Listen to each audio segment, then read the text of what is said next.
সুন্দরবন সমুদ্র উপকূলবর্তী পৃথিবীর সবচেয়ে বড় ম্যানগ্রোভ বনভূমি। এই বনভূমি গঙ্গা ও ব্রহ্মপুত্র মোহনায় অবস্থিত এবং বাংলাদেশ ও ভারতের পশ্চিমবঙ্গ জুড়ে বিস্তৃত। সুন্দরবন 1997 সালে ইউনেস্কো বিশ্ব ঐতিহ্যবাহী স্থান হিসেবে স্বীকৃতি পায়। সুন্দরবনের মোট আয়তন 10,000 বর্গ কি.মি। এর মধ্যে বাংলাদেশ অংশের আয়তন প্রায় 6,017 বর্গ কি.মি। বনভূমিটি বিখ্যাত রয়্যাল বেঙ্গল টাইগার ছাড়াও নানান ধরনের পাখি, চিত্রা হরিণ, কুমির ও সাপ সহ অসংখ্য প্রজাতির প্রাণীর আবাসস্থল হিসেবে পরিচিত। এছাড়া এই বনভূমিতে বিখ্যাত সুন্দরী ও গোলপাতা গাছও পাওয়া যায়। এই বনের মৌমাছিদের তৈরি মৌচাক থেকে প্রচুর মধু সংগ্রহ করা হয়। আমাদের মধ্যে অনেকেই এর চেয়ে বেশি তেমন কিছু জানি না, অথচ আমাদের দেশের এই প্রাকৃতিক সম্পদ কিনা পৃথিবীর অন্যতম একটি সুন্দর জায়গা হিসেবে বিশ্ববিখ্যাত। সুপ্রিয় দর্শক, মায়াজাল বিশ্বের এই পর্বে চলুন জেনে আসি সুন্দরবন সম্পর্কে। নিয়মিত ভিডিও পেতে অবশ্যই সাবস্ক্রাইব করুন মায়াজাল বিশ্ব। নামকরণ বাংলায় সুন্দরবন এর আক্ষরিক অর্থ সুন্দর জঙ্গল বা সুন্দর বনভূমি। সুন্দরী গাছ থেকে সুন্দরবনের নামকরণ হয়ে থাকতে পারে, যা সেখানে প্রচুর জন্মায়।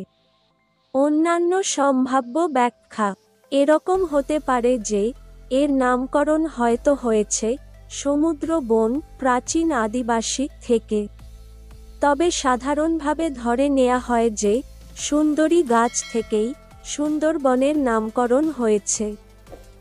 ভৌগোলিক গঠন দুই প্রতিবেশী দেশ বাংলাদেশ এবং ভারত জুড়ে বিস্তৃত।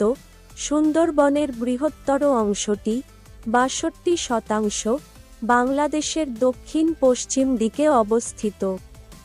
দক্ষিণে বঙ্গোপসাগর, পূর্বে বালেশ্বর নদী, আর উত্তরে বেশি চাষ ঘনত্বের জমি বরাবর সীমানা। অষ্টাদশ শতাব্দীর শুরুতে সুন্দরবনের আয়তন বর্তমানের প্রায় দ্বিগুণ ছিল। বনের উপর মানুষের অধিক চাপ ক্রমান্বয়ে এর আয়তন সংকুচিত করেছে। বাংলাদেশে বর্তমানে এর মোট ভূমির আয়তন 4,143 বর্গ কি.মি এবং নদী ও খালসহ বাকি জলধারার আয়তন 1,874 বর্গ কি.মি। সুন্দরবনের নদীগুলো নোনা পানি ও মিঠা পানির মিলন স্থান। সুতরাং গঙ্গা থেকে আসা নদীর মিঠা পানির বঙ্গোপসাগরের নোনা পানি হয়ে ওঠার মধ্যবর্তী স্থান হল এ এলাকাটি। এটি সাতক্ষীরা, খুলনা, বাগেরহাট, পটুয়াখালী অঞ্চল জুড়ে রয়েছে বাংলাদেশে।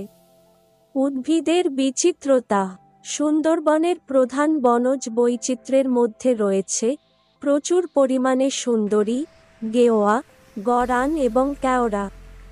1903 সালে প্রকাশিত এক প্রতিবেদনের হিসেব মতে সর্বমোট 245টি শ্রেণী এবং 334টি প্রজাতির উদ্ভিদ রয়েছে সেখানে।